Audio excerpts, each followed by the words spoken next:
पार्थ उमेश पप्पे. माझ्या शाळेचे नाव श्री सिद्धेश्वर बाल मंदिर प्राथमिक शाळा सोलापूर. माझ्या टीचरांचे नाव सरस्वती बतारे टीचर. मी राजश्री शाहू महाराज बद्दल 2 शब्द सांगणार आहे. राजश्री शाहू महाराज हे लोककल्याणकारी राजा आणि कोल्हापूर संस्थानाचे छत्रपती होते.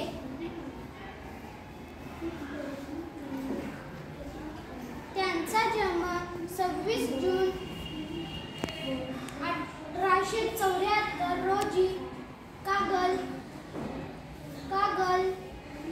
येथील घाटगे घराण्यात झाला.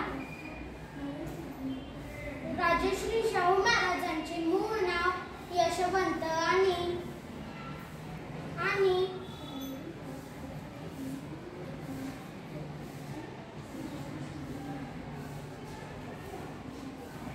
आणि तसेच आईचे नाव राधाबाई आणि